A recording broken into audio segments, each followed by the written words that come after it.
Welcome to LOA Today. Walt Thiessen and life coach Patty Framo here. Today is Monday, August the 27th, 2018, 4 p.m. Eastern Time. Your second daily dose of happy for the day. And I have to start off by wishing my mom a happy birthday. Not that she's listening. She doesn't really do much anything except sit in her chair and watch some TV. But nevertheless, happy birthday to my mom, who is years old. And got to protect the anonymity there or the privacy or whatever. But yeah, it's. I wonder what age at which we become the blah, blah, blah age. Whatever one we want, really. Yeah. I mean, when I got to 29, I started counting backward. I mean, exactly. I know. It's interesting because some people who are, up around my age are saying things like, oh, I don't want to really have anybody celebrate my birthday because I don't want to think about getting older. But really, it's celebrating the day of your birth. That's right. You know? Yeah. And I actually used to celebrate anniversaries of my birthday. Like after 29, then I had next year was my first anniversary of my 29th birthday. And I kept going until I reached the 29th anniversary of my 29th birthday. And that started to get really silly. So I kind of cut that one out. Exactly. And the thing is, I feel like celebrating birthday is really celebrating the birth of that person. It is. It's not necessarily celebrating getting older. No, it really isn't. Thank goodness. Otherwise, it'll be about, how many houses can we burn down with cakes? But fortunately, that's not what it's about. Exactly. So what's your mom doing on her birthday? Is she just hanging out at home, you think? Well, no, actually, I know my sister took her out for lunch. And while she was out, she sent me a text message. We're out celebrating at such and such place. And so I gave a call because I was out driving at the time. But with the miracle of Bluetooth, you can have a phone conversation while you're driving, which is really nice. And, I know, it's kind of like God is in your car. Right? It's like the voice comes from above. It is. It's really cool to have that. I love it. But no, these days with my mom, even birthday calls are really, really short. So the conversation went something like this. She says, "Hi, Walt. How you doing?" I said, "I'm doing great, Mom. Happy birthday. How you doing?" She says, "Well, I can't wait to get back to my chair, but we're having lunch right now." Aww. So that's her comfy spot. That was her comfy spot. Yes, her comfy chair in the living room. So I wonder if she ever gets lonely, because we were just talking right before we started about the subject of loneliness. I'm wondering if she gets lonely being there by herself. Well, not anymore because my sister now takes care of her. Oh, okay. So she's got her there with her. She was in a senior center before, and it's a very good senior center as these things go. But it had gotten to the point, well, first of all, my dad passed 10 years ago or so.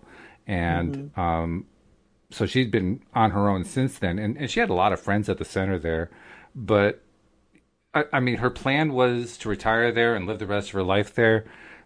But it's one thing to plan it. It's another thing to be in the middle of it. And she got to the point where she just missed, not having her family around. And my sister is the one she's closest to for sure. So my sister, it kind of worked out perfectly for her. She liked the idea. She was working for a law firm and hating it and wanted to get out. And so she suggested, well, why don't we buy a house with what remains of Mom's fortune and I'll take care of her for the rest of her life. I said, "You really want to do that? You sure?" She says, "Oh, yeah." I said, "Okay." Wow. So Good that's for what we her. did. Yeah. So my mom is not lonely anymore. She'll complain about a lot of things, but that's not one she can complain about. Was she feeling lonely, you think, when she was in there? I mean, I guess for people she felt close to, huh? I think so. I mean, it's an interesting topic, senior centers, because the concept behind them, and particularly the modern day incarnations of them, what they're about today, are so much more advanced than, say, 50 years ago. But nevertheless, even in that environment, you're basically living with people who are dying off left and right. Yeah. I honestly believe that it's better to be in a culture, in a community where you have mixed ages. Yeah, I think so too. They actually have some of those communities I've been seeing in other countries and stuff where they're having, I think it was Sweden or something like that, where they were connecting people in their 20s with seniors. Interesting. And they were getting like a free rent type thing, but then they were providing, and it ended up where a lot of the times they developed these great relationships. Yeah, I can see that. That's good. And everyone I know who's ever gone and moved into a senior center says, "Why am I here with all these old people?" Yeah, right. Because, you don't feel old inside. No. I think it's just the external body that sort of gets that older feeling. But So the reason I was even thinking of loneliness is because on September 1st, I have my North County Law of Attraction meetup here in San Diego County every the first Saturday of each month. So the next one coming up is on September 1st. And it's on how to go from lonely to connected using Law of Attraction. And it was really, I was surprised that so many people were really interested in this topic because it filled up like a month ago. Whoa. I know. Wow. For a meetup, that's really good. Well, and I feel like a lot of people are feeling really lonely. And I wonder how much of it is even connected with the whole social media thing, because you can be connected to people, but not be connected to people. You know what I mean? Oh, yeah. Like you can be connected in terms of the social media and you can talk to people, even hang out with people and still feel really lonely if you're not really connecting on that deeper level. Well, our generation was able to check into the Hotel California, but you could never leave. Now, you can check into the social media anytime you want to. You can leave whenever you want to. But what kinds of relationships are they? I mean, there are some people who have good social media relationships, so we shouldn't just dismiss the whole thing. But by the same token, I think there are a lot of people who basically get into their comfort zone by using social media. And when I say into the comfort zone, I mean into a comfort zone that's so comfortable that they don't want to venture outside of it under any circumstances. Right. And as you and I know, that's actually not such a good thing. Especially for somebody who's kind of introverted. Like me? I mean, I know that sounds so weird. Here I am doing a podcast twice daily, 5 times a week. You think that makes me an extrovert? No, hell no. I was an introvert all of my life. It's just that, doing a podcast was my way out. It's interesting. Yeah, it is. It's really interesting. And I feel like a lot of people are connecting through the social media who are introverts because it is more comfortable than going out and actually taking a risk of seeing people face to face. Right. Oh, yeah. But it doesn't solve that feeling. It reminds me of a commercial. Isolated. I don't remember what they were selling, but there was a commercial on TV that I saw where there were 4 millennials sitting in a living room, 2 couples sitting at lounge chairs across from each other, and they were all working on their smartphones. And at one point, the announcer says something to the effect of, but wouldn't it be great if you could just have a conversation directly rather than through the smartphone? And they all look up and they look at him and they say, nah, and they go back to their smartphones. I know, it's really funny. It is funny. And, I think that some people are lonely when they really don't have people around them, but some people can be lonely even when they have people around them. Yeah. Or like you can be in a relationship if you're unhappy, like an unhappy marriage or whatever, and feel more lonely being with that person if you're not connecting. And you don't have to have a smartphone for that. That's been true for generations. That's really true. That's really true. But, then if you look at the Law of Attraction loneliness, piece, everything I've listened to, because I've been listening to a whole bunch of different Abraham audios to get prepared for this meetup, because I like to sort of play different little clips and then talk about them. Right. Have some talking points. And,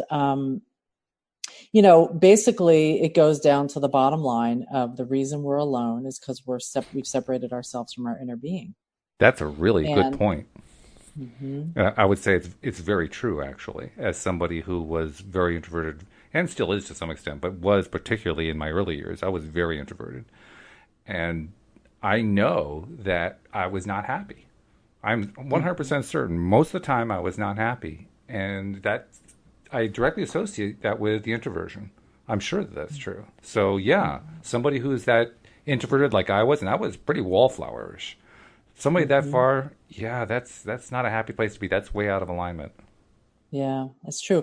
Or even if you're with people, but if you're not in alignment, you're still feeling lonely because it's that connection with our inner being that, according to Abraham, is what we're really seeking.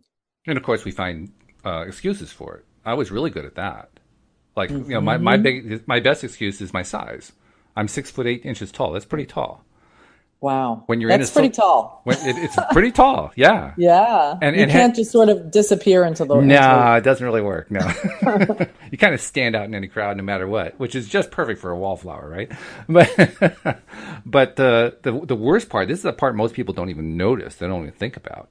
But when you're that tall and you're in a party atmosphere where you have like a small group of 3, 4, 5 people all chatting, almost all those people are around the same height, and you're about head and shoulders above them.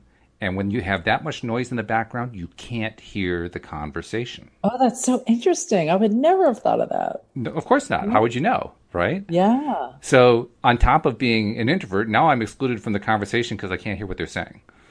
It's like you got to scoot down to get into the conversation. So here I am finally in a social situation and I can't socialize. Wow. That's so wild. It's crazy.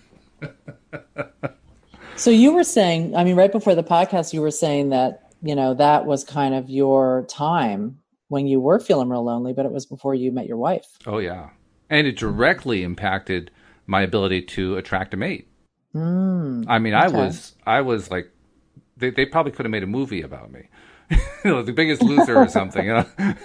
Oh, seriously. I'm sure it wasn't like you thought. Well, it was pretty close. Wow. Let's put it this way. From the time that I reached puberty to the time that I reached my wife, which was in my 40s, I don't think I had a relationship that lasted more than a month. Wow. Now I also fed into that tremendously. Let's not pretend that this just happened to me. It didn't. So how did you feed into that, do you think? Oh, because I believed every single time that I met someone that it wouldn't work out. Interesting. And of course I was right. That's right. Self-fulfilling prophecy. Of course you were. Of course. Yeah, you keep thinking that and you're bound to be right. In fact, you're only going to get relationships that fall apart. So how did that change with Louise then? I gave up. Literally, 2 months before I met Louise, I just threw in the towel where relationships were concerned. I said, that's it. I mean, I guess I'm just never going to meet anybody that I'm going to spend the rest of my life with. I quit. And then 2 months later, I met her. Let go of the resistance. I let go of the resistance. Wow. Yeah. And didn't realize I was doing it. And the best part, Patty, is the way it all came back into play was I had given up. This was like in March. By April, I got a phone call from a friend, mutual friend of mine and Louise's, somebody she used to work with and somebody I knew from the swing dance community, which was my one really good social outlet, swing dancing. But she was somebody I knew, and I'd been to parties that she had and so forth. We were really, really close, but we were friends. And what really caught my attention about that situation was Louise had asked her if she knew of any emotionally available men. And the first person that Deborah, our friend, thought of was me. And when I heard that story, I said, you know roughly 200 men from the dance community. Why did you think of me? And she said, I don't know. That was her answer. I don't know. Yeah. It's because there you were, vibrationally hanging around. Vibrationally, I was there. That's all there was to it. And so when she calls me up and says, say, I have a friend of mine and somebody I work with, and she's looking for somebody to meet up with. She's trying to find a mate. I don't remember exactly how she said it, but that was the gist of it. She says, I told her about you, and would you be interested in meeting her? And my first reaction was, no, I'm so tired of that. Yeah. I just couldn't. Done. I was done. And I don't understand at this point how she talked me into it. I think I may have just kind of given in just because I was tired of fighting.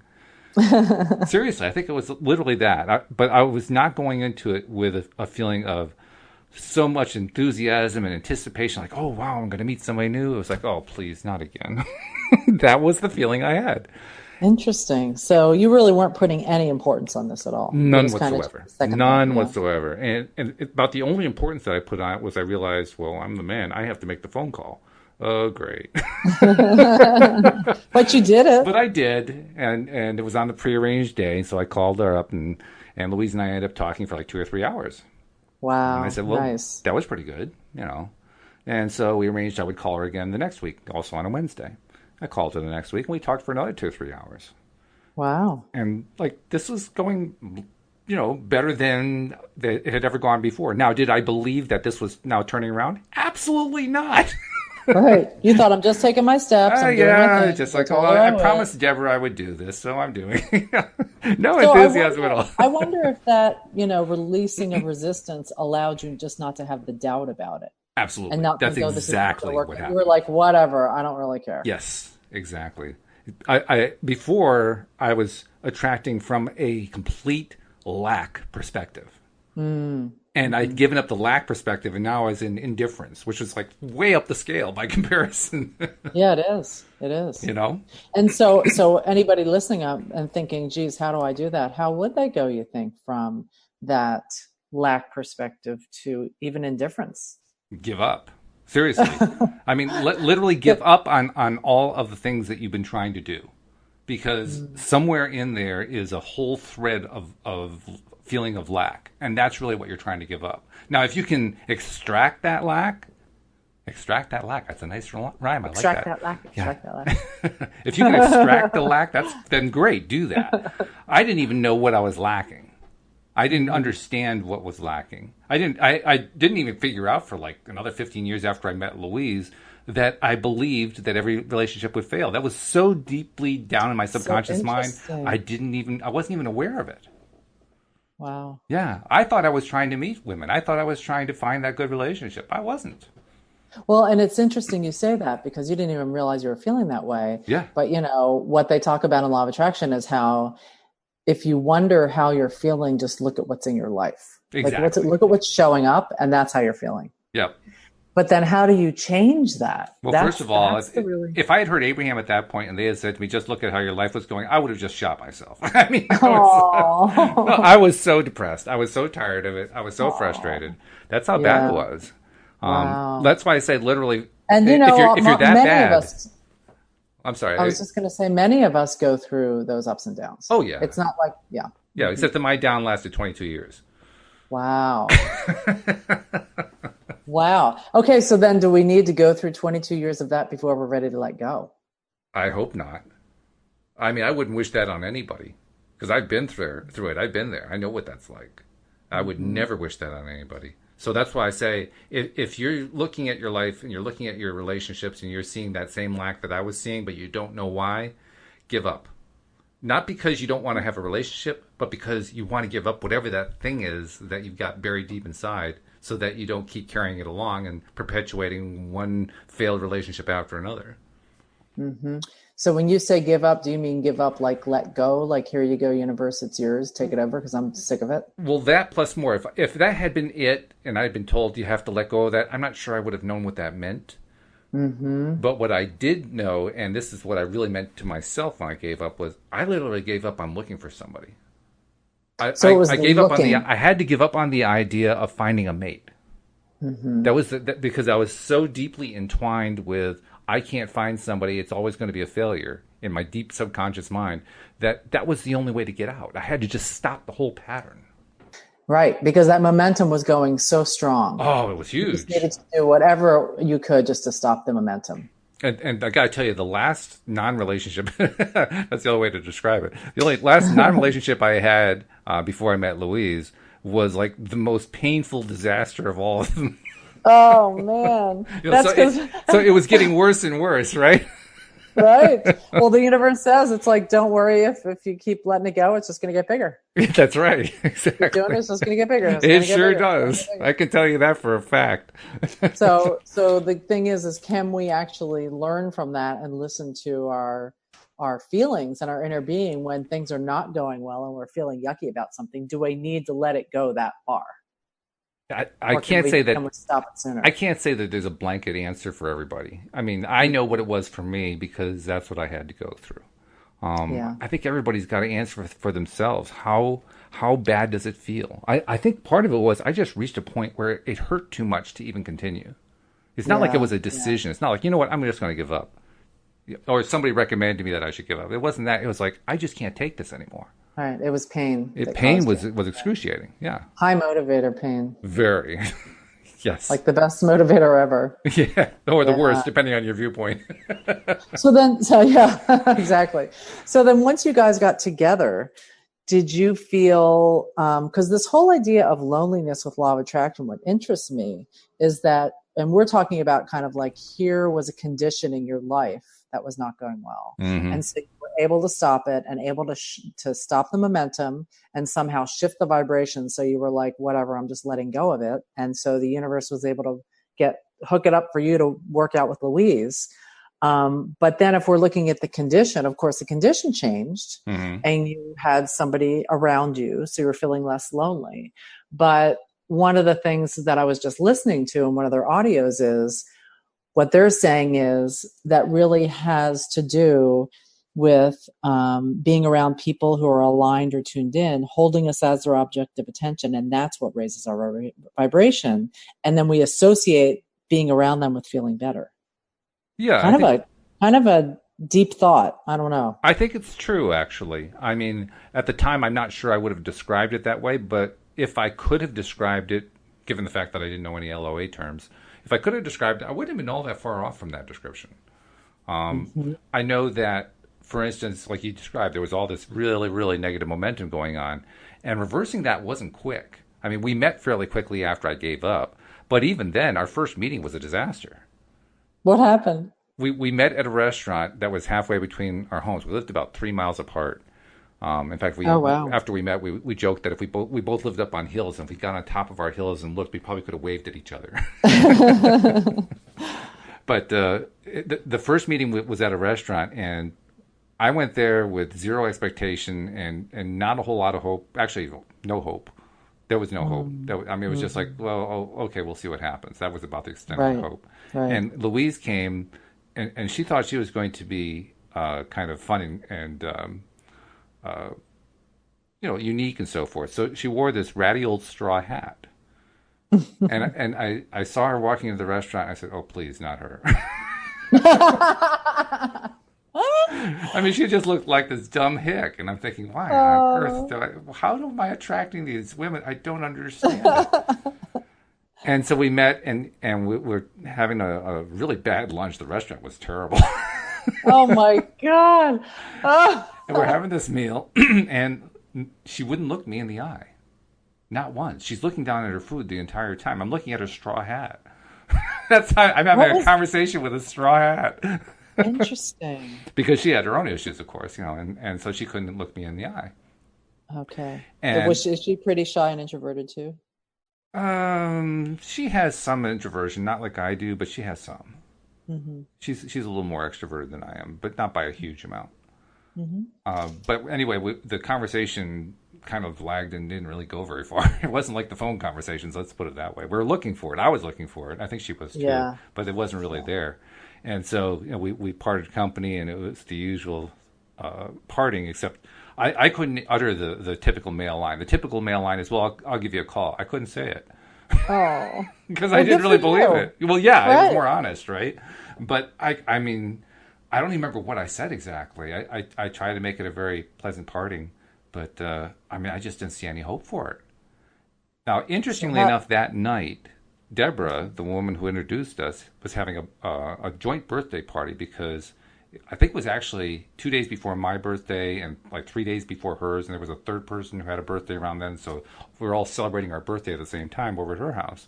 So I went over to her house and knocked on the door. Hi, come on in. So how'd it go with Louise? And I said, well, not so good. And I told her about it. And she says, well, you're going to give it the 3-date rule, right? And I said, the what?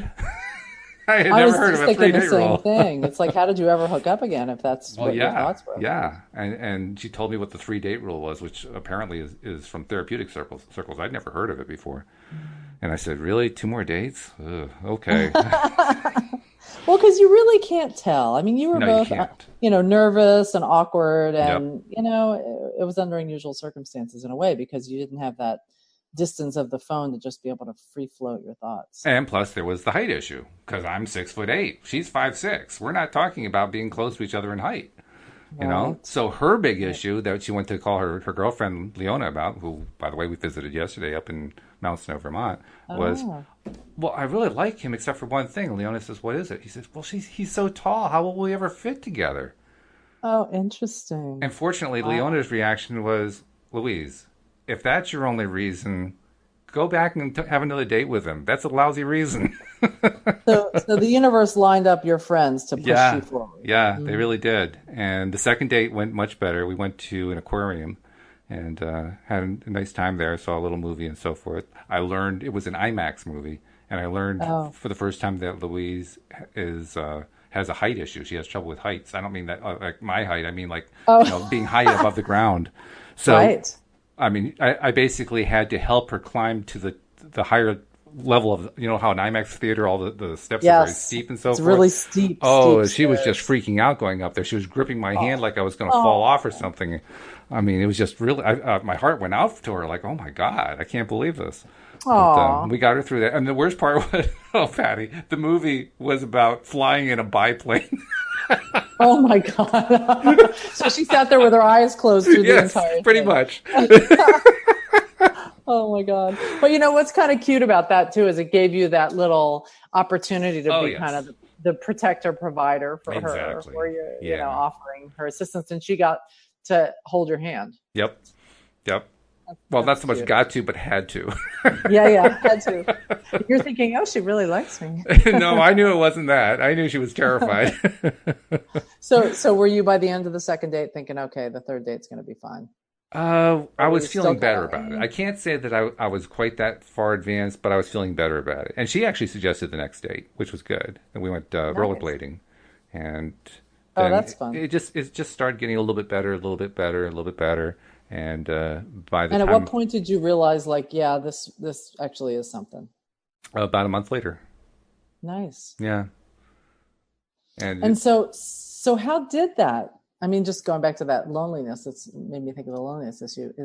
Do you feel like being around her was the condition of being with her that made you feel less lonely, or do you think it was a combination of maybe that with raising your vibration? well, just the times that even in the very early stages where we were just getting to know each other, I never felt lonely around her. There was never any sense of loneliness. So that had pretty much gone. It wasn't even an issue anymore. It wasn't even Because something you to were think about. really connected, Yeah, we were pretty well and connected. Yeah. Yeah. that probably raised your vibration. Oh, definitely. My vibration was definitely on the rise in a big way. Both Nice. of us. In fact, it happened really from a month later, for like the second month there. That happened. That growth in the relationship was so quick it actually scared her. It was really quick at that point.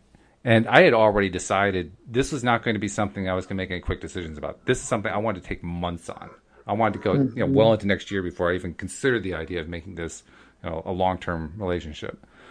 Wow. And I don't know, I can't characterize where she was at because she'd really have to be the one to do that. But it was so fast. I mean, there was a really big connection that happened after a slow start, but it came in wham, and it knocked her off balance, I think. Yeah. But It can be it was scary. very scary. It was very good. It wasn't like it was bad or anything like that. It was just a lot. I mean, both of us had come from fairly difficult places, emotionally speaking. I mean, we weren't in deep depression. Well, actually, I was close to deep depression, but not quite. But neither one of us were in really, really bad situations. We weren't like drug addicts or alcoholics or something like that. It was just dealing with life. Right. Everybody's got their issues, right? Yeah, exactly, Yeah. exactly. So how long before you guys decided to get married? She decided by like around the third or fourth month. I wasn't ready Wow. yet to decide that quickly. Yeah, isn't it interesting? I mean, first it was like the really big reaction, like, oh, it's so overwhelming. But then a couple months later, she's ready. Yeah. Whereas for Yeah. me, I was still in the early crawling stages. Like, I'm not so sure yet. I mean, I think so. This is all going very well, but I had plenty of my own preconceptions about marriage. I mean, there was a long time there where I didn't think I would marry at all, and good riddance. That was my attitude because I had seen so many bad marriages, and I didn't want to be a part of any of that. So Yeah. I needed time to not only get used to it, but also to kind of not negotiate, but to work out with Louise what's ours going to look like. Because I didn't Right. want it to look like any of the others I'd ever seen. Right. I mean, Yeah. the lone exception might be my parents and my aunt and uncle, just because they had great long-term relationships in terms of longevity. And yet even there was a superficiality to it that I didn't like. And I was like, oh, geez, I don't want that either. You know, I had never really considered what I wanted my relationship to look like.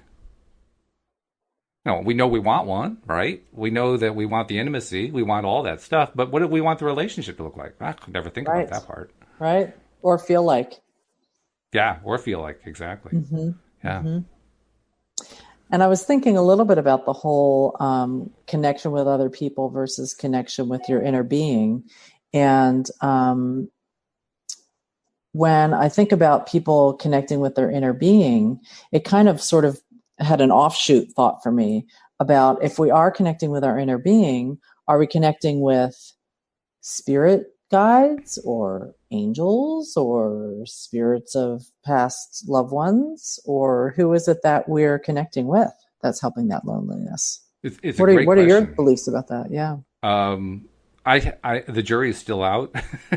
Uh-huh. I mean, Oh, I come hear. on. You don't have all the answers yet? No, how about that? I haven't figured it After all out all these yet. podcasts? Give me 2 more years. No, seriously, I don't know.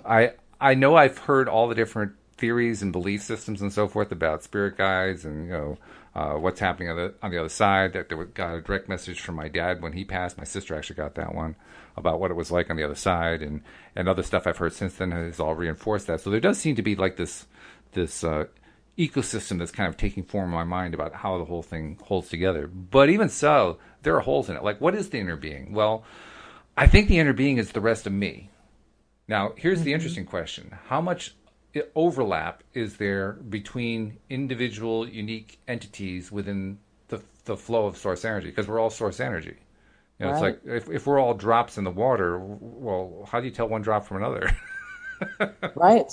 Right. And, is it like an emotional separation? Is it an intellectual separation? Is it a spiritual separation?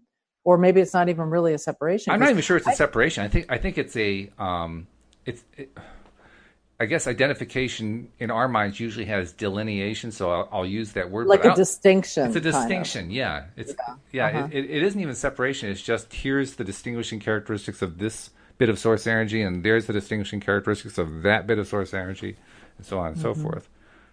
So when I connect to my inner being, well, the way I do visualize it is there's me physical, there's me non-physical with this connection in between that is sometimes in alignment and sometimes out of alignment, which is a little bit of a disturbing image all by itself. But presuming that that everything's in alignment, there's an actual good connection going on, then my inner being is connecting to all the rest of source energy. And I imagine that if there are spirit guides around me, and I've been told by Linda actually most recently on Friday, on Friday she gave me a one of her energy sessions. At one point she told me that my spirit guides were laughing at me. So Yeah. that kind of confirms, I guess, I do have them, and they apparently think I'm funny, which is good, I guess.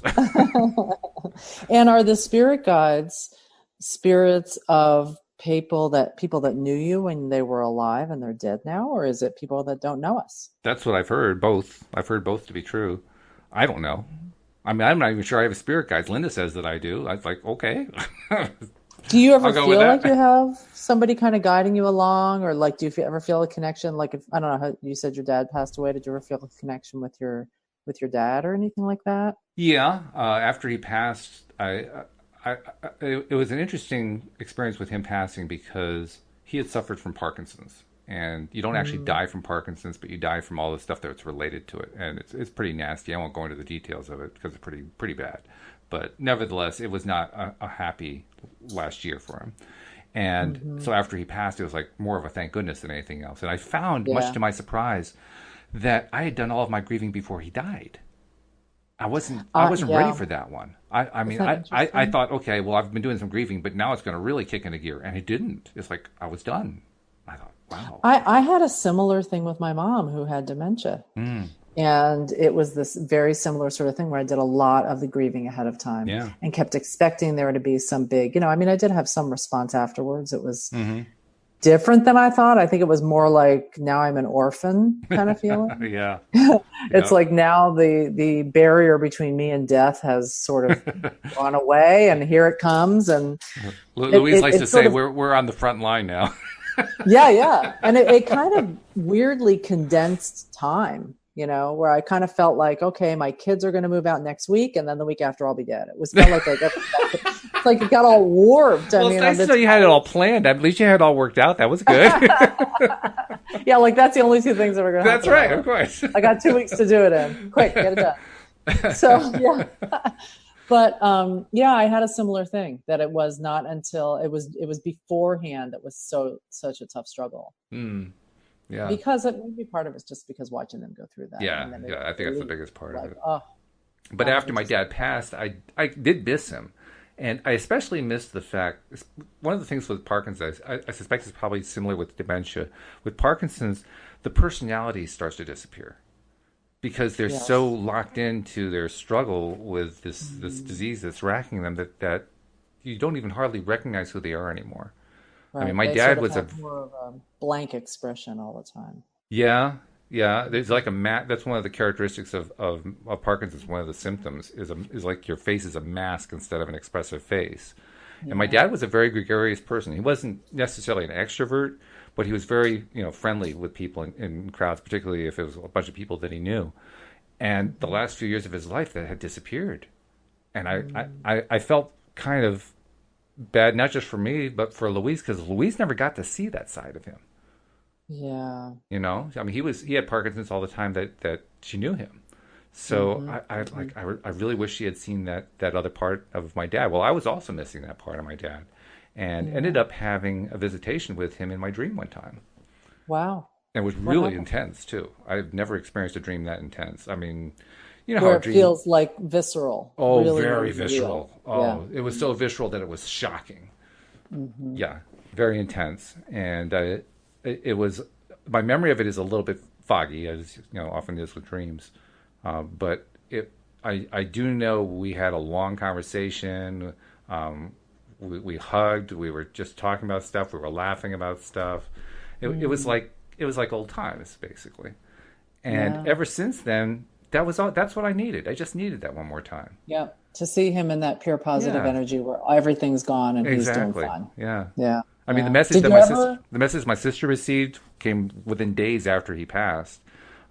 She and my mom had gone to the church that my parents attended there in Virginia, and during the sermon, my sister started getting this massive headache, and she had taken enough courses about spirituality, enough classes and psychic classes and all kinds of stuff to recognize that when you get a headache like that, it can be that somebody's trying to connect with you from the non-physical side. So her first thought was, "Dad, is that you?"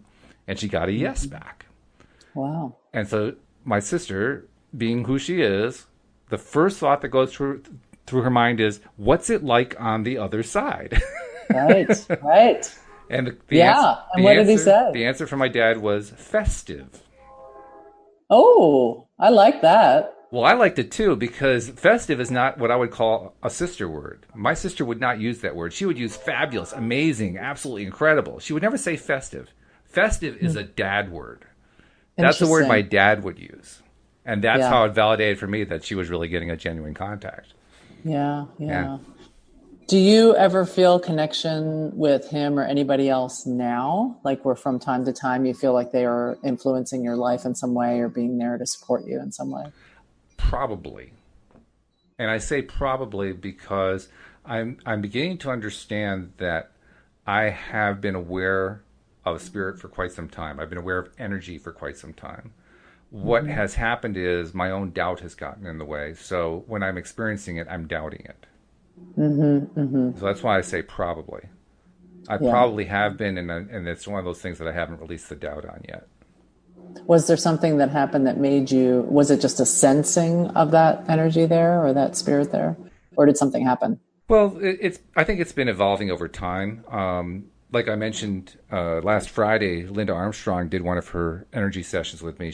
Her sessions, she's quite different from many other coaches and such that I've met. She's not a pure law of attraction coach, but she's also not a pure psychic. In fact, when I mentioned psychic to her, she practically just brushed that off like, "I'm not psychic." Well, maybe I am, that kind of thing. But her session is like halfway in between. It has a lot of energy connection, but it also has a coaching side to it. It's interesting. It's very novel. I've never run into anything like that before. And it was really good. She helped me with some interesting stuff. In fact, we did a whole podcast about it on Friday. Oh, I'm But gonna have to go back and listen to that. yeah, That sounds do cool. do listen to it. But the big takeaway that I had from that one is I had a lot of direct experience recognizing that I was seeing and feeling energy. And Huh. I think it's what happens over time. I think you kind of get exposed and exposed and exposed, and you become more and more aware that you're exposed, and it just kind of gradually turns into a thing, if you know what I mean. It's not like, I mean, maybe for some people it's a light bulb turning on. Not for me. For me, it's been just a You mean gradual that it sort development. of becomes more recognizable? Yeah, exactly. Uh-huh. Uh-huh. Interesting. Because I had a couple of experiences that were, actually, I have one that was really crazy Oh yeah. where I've often felt like my mom's energy is around me. Mm. And she passed in like 2004.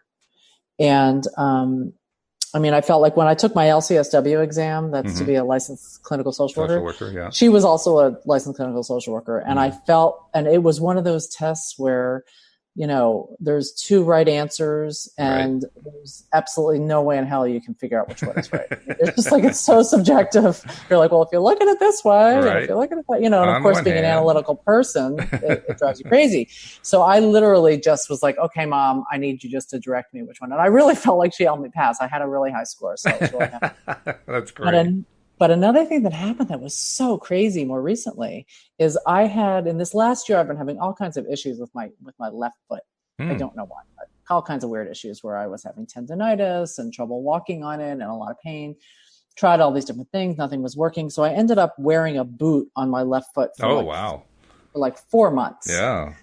So, of course, that messes your back up Of and course. yada, yada, yada. So ultimately, when I went back to the podiatrist, I was like, it still hurts. He's like, well, there's nothing I can do for you. I was like, oh, come on, there's got to be something.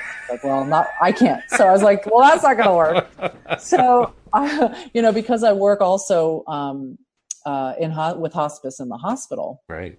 went to one of the doctors there and was like, what would you do if this was your situation? And he recommended me to go to this orthopedic surgeon who, weirdly enough, and the hospital is out in Escondido. I live in Encinitas, so that's like, 40 minutes away. Mm-hmm. It ended up that the orthopedic surgeon he referred me to was part of my insurance plan, which he had no idea, and like a Nice. mile from my house, which Oh, was really great. Whoa. Oh, and he said, "This is the guy you want to go to. He's the foot and ankle guy. He's going to be the one that he's really good." And I was kind of hesitant at first, thinking, "I don't want surgery. I don't want to go through any of that." mm. But I just went. Mm-hmm. And so I met with him. He was really nice. He's like, "Okay, well, we're gonna." He said, "There are things we can do. We can manage this." And one of the things he recommended was to do a cortisone shot, and then he Mm. recommended to do these stem cell Oh, injections. really? And I was like, all right, whatever. I'm just willing to do whatever it's going to take. So I went he did the cortisone shot right then, which was in the top of my foot, which Mm. was like having a baby in my foot. Oh, boy. It was like so crazy painful. So when I left, and I mean, it was bad. It was like one of those where tears are just pouring. You can't help it. Yeah. Yeah. I left, and before I came back the next week for the stem cell injections, I was freaking out. I'm Sure. thinking, I am not going to be able to go through this in both my ankles, in Mm. both sides of my ankle.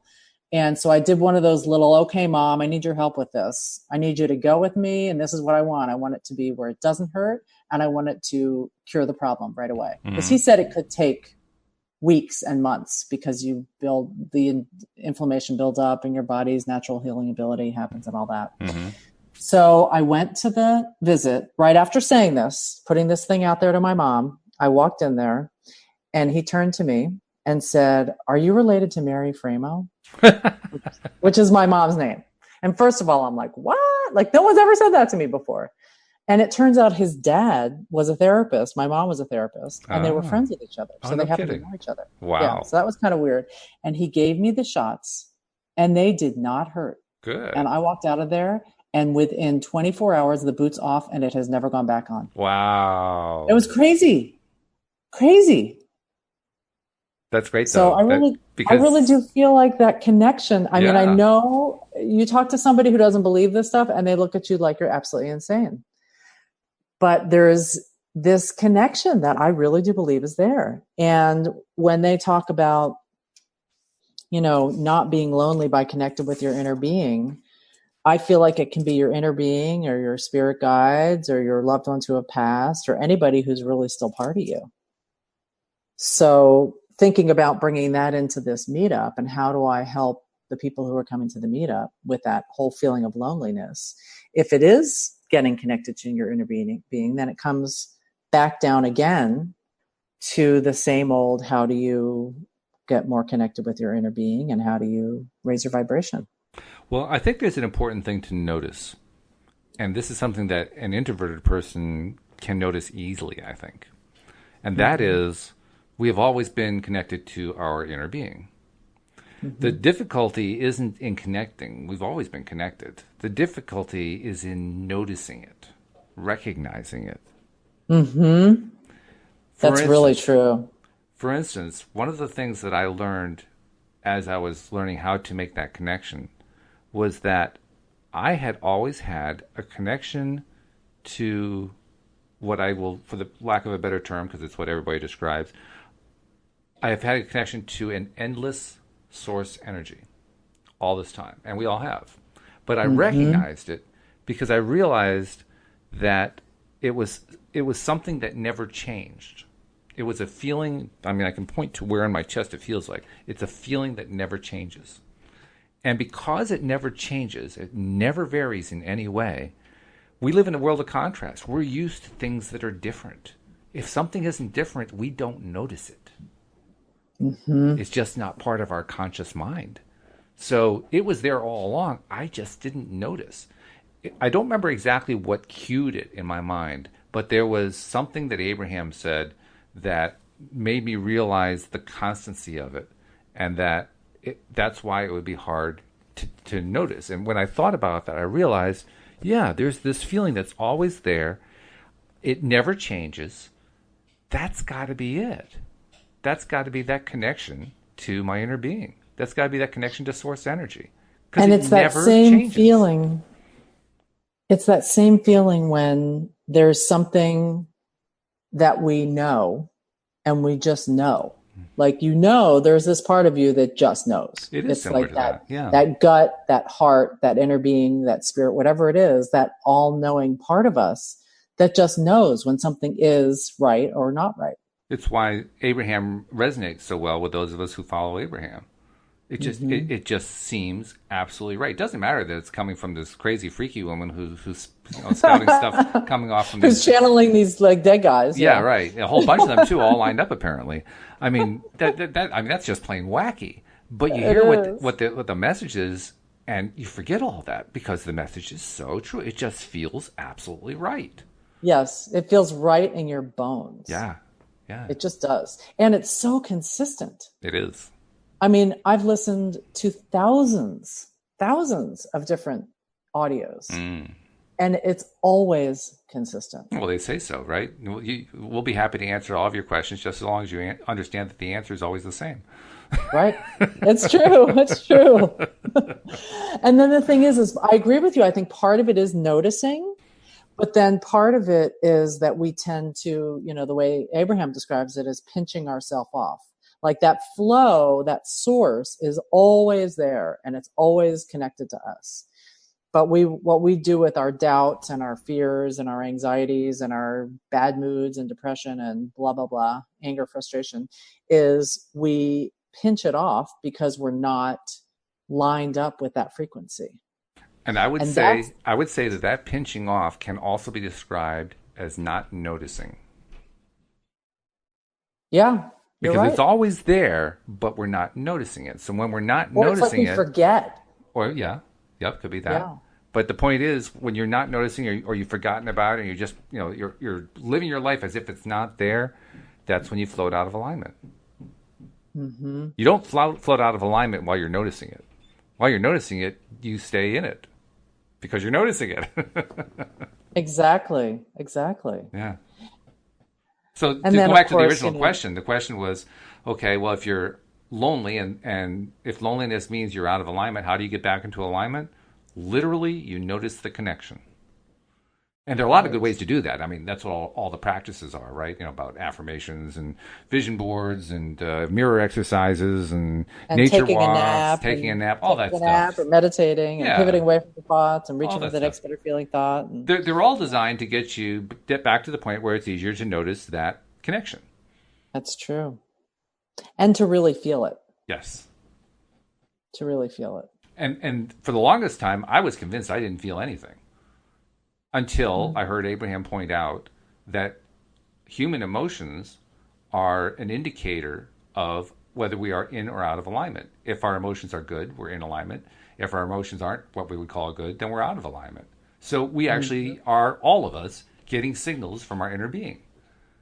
So even me, All somebody the who was time, convinced he was never getting any kind of signal, he was getting it all the time. He just didn't recognize it. When I which is finally why heard it that, I felt so said, bad. "Oh my God, I actually can communicate with my inner being. All I have to do is listen to the emotions." they'll tell me which way I am, in or out of alignment. Yep. Now, it's a rather crude form of communication. It's not like we're having a discussion about Plato and Aristotle, but nevertheless, it's a connection.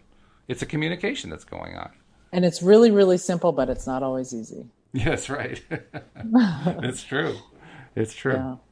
But that's what it's all about. It's about getting back in touch with that, because when you're in touch with that, then everything works. Yeah. And it's funny how I've noticed that the more sensitive and aware I become, the more when I fall off my disc, I really fall off. Have you ever noticed that? It's almost like now you know what it feels like to be connected. Oh, I see. Yeah. And when you're not, you really feel it. Mm-hmm. Well, I have to admit, the whole idea of a high-flying disc, that one threw me when I first heard that one. Like, what am I spinning? What's going on here? Is that right? Am I dizzy? It's that thing to the right of Esther. It's to the right of Esther, right? That vortex, right? The Just whole want to disc get thing over is there. weird. That's where all my stuff is That's in that right, little yes. thing right under her hand. I want to get over there. Yeah, so where's the key? Come on, where's the key? I want to unlock the darn thing. Exactly. But it's just funny how I find that the more I am connected, even though it feels really noteworthy when I'm not connected, it seems like in a way it's easier to get back up to being connected again. Mm-hmm. Sure. And maybe part of it is just having all the tools and things like that. Yeah. Well, that are that's definitely part of it, because that's how we take the baby steps to get back there. So if you were running this meetup on Saturday, what would you say is the number one thing that would help people go from loneliness to connected? I would say noticing the connection is already there. That's the number one thing. However you do that, that's what it comes down to. And there are lots of ways you can do it. If for me, if I'm running the meetup, I'm going to take a little survey. I'm going to say, have you ever noticed a feeling in your chest? Just, have you ever noticed a feeling that never changes? It's always the same. Have you ever noticed that? And just take a poll. Interesting. Some people are going to say yes. Some people are going to say no. But the ones who say yes, you can point to and say, well, you now know where your inner being is. And you're going to be spiking interest in the people who were saying no. Like, well, what are you feeling? So I'm wondering if for everybody it's in their chest. I'm going to go with a yes on that. I don't know. But I'm going to go with yes. Hey, one thing that Tom Wells and I talked about this morning was how important it is to be decisive. Because when we're not decisive, when we're just going back and forth, I'm not sure, should I do this, should I do that? It's so true. That's when we're in our worst place. Talk about being out of alignment. We're so far out of Split alignment. energy is the worst. It's just horrible. So at the very least, you're making people be decisive, yes or no. That's true. And now you have something to talk about because you decided. Everybody in that room decided one way or another. And you're right, there is something about that indecisiveness that is torturous. It's that being stuck in limbo place. Well, that's how you end up being lonely. Because what happens when you're lonely, you don't take action to be unlonely. It becomes a self-fulfilling prophecy. It becomes an ongoing lifestyle. And you just get stuck there. And what are you doing while you're stuck there? You're going back and forth about, well, maybe I should try this. Well, maybe I should try that. I don't know. Should I do this? Maybe I'll just go read a book. I'm done with all of that. Well, maybe I'll go to the party. I don't know if I'll go to the party. Nobody likes me anyway. It's so indecisive. Yeah, totally. It's true. And I'm sure so many people can relate to those inner thoughts you were just expressing. Absolutely. We've all been there. We all know what it's like, except for the extroverts. They don't know what they were talking about. But. Even with the extroverts, I still think it happens. So? Yeah, absolutely. I think when you're not connected, because I tend to be pretty extroverted.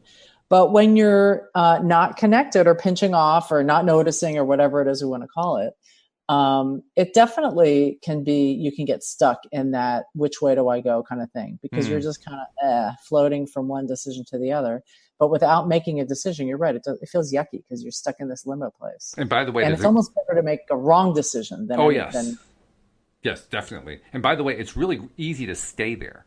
The way you stay there is by my favorite way to justify staying in that stuck place is to pat myself on the back and say how analytical I am. Or say I'm such an observer. Yeah, I am. I'm a great observer. Yeah. And let me tell you, there's nothing worse than going through life as an observer. Yeah. There really Missing isn't out on anything worse. everything. Missing out on everything. In fact, you get to the point you don't even know what you're missing out on. All you know is you feel lonely. Right. And I even heard a quote recently that basically said, when someone's on their deathbed, they don't regret things they did, they regret things they didn't do. That's true. Yeah. Yeah. So it Boy, we got into heavy philosophical we stuff did, today. but this is good stuff. I mean, again, it ties into what Tom and I talked about this morning. Decisiveness is really important.